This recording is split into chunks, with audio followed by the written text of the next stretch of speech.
मोनिका जी, महाराज जी आपके चरणों में कोटि कोटि प्रणाम। महाराज जी, कोई भी टेंशन जल्दी से दिमाग से नहीं निकलती, बहुत कोशिश करती हूँ, इसके लिए महाराज जी मुझे क्या करना होगा? नाम जप। खाली दिमाग तो गंदगी ही तो भरेगी। अगर हमारे दिमाग में भागवतिक चिंतन है, परमात्मा चिंतन है, तो हम उसको 2 मिनट में डिलीट कर देंगे।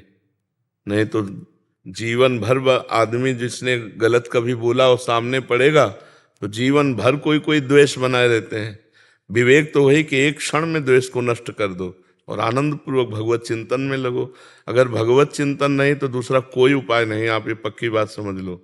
अध्यात्म के बिना आप इन निगेटिव भावों को रौंद नहीं सकते। आप इनको रौंदने के लिए जब नाम जप करोगे तभी। कितना भी कोई भी भारी से भारी विपत्ति, भारी से भारी समस्या, भारी से भारी निगेटिव चिंतन हम नष्ट कर सकते हैं भगवान के चिंतन के द्वारा। ध्येय मापदी, जिन चरणों का ध्यान मात्र आपदा का नाश कर देता है। हरि स्मृति सर्व विपद विमोक्षणम, भगवान का स्मरण समस्त विपत्तियों का नाश कर देता है। और जब नाम जप करते हैं तो विवेक जागृत होता है। विवेक 1 मिनट में हटा देता है। नहीं तो उसी का चिंतन, इसने क्यों कहा, कैसे कहा, अरे फिर दूसरा, फिर तीसरा, वही इतना चिंतन करते करते फिर वो डिप्रेशन में पहुंच जाता है। ये ओवर थिंकिंग रोकने के लिए नाम जप अत्यंत आवश्यक है। इस लोक और परलोक में आनंदित रहने के लिए, दिमाग शांत और शीतल रखने के लिए हमें भगवान का चिंतन चाहे वो राम जपो, कृष्ण जपो, हरि जपो, जो नाम जपो, बिना नाम जप किए तब लग कुशल न जीव कहूं, सपने हूं मन विश्राम, जब लग भजत न राम कहूं, शोक धाम तज काम। ये शोक का धाम है संसार। कामनाओं का जाल बिछा हुआ, एक बात पूरी हुई 2 खड़ी हो गई, 2 पूरी हुई 4 खड़ी हो गई, और बार बार उसी का चिंतन करते हुए हमारा जीवन व्यर्थ चला जा रहा है। हम आनंद को तो जान ही नहीं पा रहे। आनंद किसे? हम समझ रहे हैं कामनाओं की पूर्ति से आनंद है, और कामनाओं की पूर्ति से तो और चिंता शोक बढ़ता चला जा रहा है। तो आनंद का मार्ग अध्यात्म है। हम नाम जप करते हुए सब काम करें। नाम जप करते हुए, नाम जप में इतनी प्रवीणता है, जैसे आपने हमें गाली दिया, आपने हमारी निंदा की, आपने हमें अपमानित किया, तुरंत विवेक उठेगा। नहीं नहीं, इसके भी हृदय में तो भगवान है। मेरे किसी पाप कर्म का दंड मुझे भुगताया जा रहा है। ये बेचारा तो निर्दोष है, इसको तो निमित्त बनाया जा रहा है। बड़े कृपालु भगवान, जो हमारे किए हुए कर्म का हमको दंड देकर पवित्र कर रहे हो। उससे मतलब नहीं है, उससे मतलब नहीं है। वो दुष्ट नहीं है। हमारी दुष्टता का किसी जन्म के जो कर्म है उसका दंड देने के लिए इसको निमित्त बनाया गया। ये विवेक, ये ज्ञान आपको 1 मिनट में बचा लेगा। दूसरी बात, इतनी नाम जप से क्षमता आ जाती है कि जैसे अपने हाथ से अपने चोट लग जाए, किसको आप गाली दोगे? अपने हाथ से चोट नहीं लग जाती, अपने किसको गाली दोगे?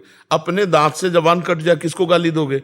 ऐसे ही सब में आत्मस्वरूप भगवान का दर्शन कर रहा है, तो दुनिया के द्वारा किए हुए प्रहार को ऐसे ही समझ रहा है जैसे अपने हाथ से अपने को दंड में। वो किसी को दोषी नहीं समझता। सब में भगवत भाव। उमा जे राम चरण रत, विगत काम मद को, निज प्रभु में देखें जगत, केसन करें विरोध। तो बिना भगवान के चिंतन के इस समस्या का समाधान नहीं हो सकता। जब तक सर्वत्र समबुद्धि नहीं आएगी, ज्ञान नहीं जागृत होगा, तब तक ये जलन शांत नहीं होगी। द्वेष करने वाले पर भी हम रोष ना करें, ये अध्यात्म है, तो हम जीत जाएंगे। नहीं, कितना प्रपंच, जरा दिमाग को आप अपने खुद देखिए, कितना प्रपंच भरा हुआ है। उसको साफ करने के लिए हमारे पास नाम है, राधा राधा राधा राधा। आप खुद देखना, आप कितने गंभीर हो जाएंगे, आपको कितना आनंद आने लगेगा, आप में एक मस्ती आ जाएगी। आप खुद देखिएगा। नाम ही एक उपाय है। किसका प्रश्न था? हाँ, नाम नहीं जप करोगी तो फिर इसको नहीं हटा पाओगी। यही तो दंड है, यही दंड है। अरे देखो, यही बुद्धि अपने आप जहर खवा देती है। अपने हाथ से आदमी जहर खाता है, अपने हाथ से फांसी लगा लेता है, अपने हाथ से शूट कर देता है। ये वही बुद्धि है जो भगवान से विमुख हुई, संसार में सुख खोजने गई, और जब उसको कुछ नहीं मिला, धोखा मिला, या उसका निर्णय ठीक नहीं हो पा रहा, तो सोचता है यार अपने को ही खत्म कर दो। ये है बुद्धि। ये देखो ना, कितनी घटनाएं ऐसी घटती हैं। तो इसलिए हमें लगता है सबको नाम जपना चाहिए।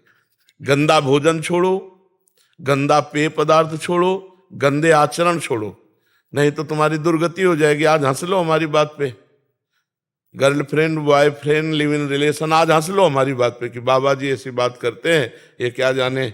समय आएगा ना, तब तुम देखना, हमारी बात को याद करना कि तुम्हारा जीवन कहां पहुंच गया है, कितने संकट में पहुंच गया है। सच्चे मानो सबको नाम जप करना चाहिए, गलत भोजन छोड़ना चाहिए, गंदा पेय पदार्थ छोड़ना चाहिए, गंदे बच्चों का संग छोड़ना चाहिए, तभी जीवन उन्नतिशील होगा। जो 20 वर्ष के पहले ही ब्रह्मचर्य खो देता है वो गृहस्थी लायक नहीं रहता।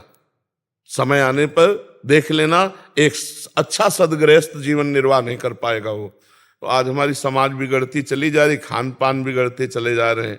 बच्चों को देखो ना, जब बच्चों की पसंद, बोले चाउमीन, क्या कहते हैं, हाँ, नूडल, पिज्जा, ये पसंद है। तो हम अच्छा पदार्थ जैसे रोटी दाल चावल सब्जी, ये शुद्ध जो घर के, ये पसंद नहीं आते।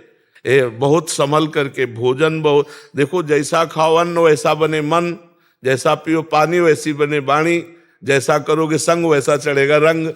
तो आज हमारा संग भी गड़बड़, मोबाइल जो चाहो देख लो, और मोबाइल में तो पूरा संसार है, जिस जो चाहो सर्च करो देख लो। और खान पान तो देख ही रहे हैं, पवित्र हो रहा है। और पान की तो पूछो मत, पीने के लिए तो मतलब नए नए बच्चे, छोटे छोटे बच्चे सब अपेय पदार्थ पीने लगे। हाँ, तो इनसे बचे तो ठीक है, नहीं तो बुद्धि निगेटिव ही चिंतन कराएगी। तो हमें लगता है कि आप नाम जप कीजिए, पवित्र भोजन कीजिए, तो इससे आप देखना फिर आपका निगेटिव भाव शांत करने के लिए विवेक जागृत हो जाएगा, वो तत्काल शांत कर देगा। जी। ब्रिगेडियर अवरेंद्र प्रताप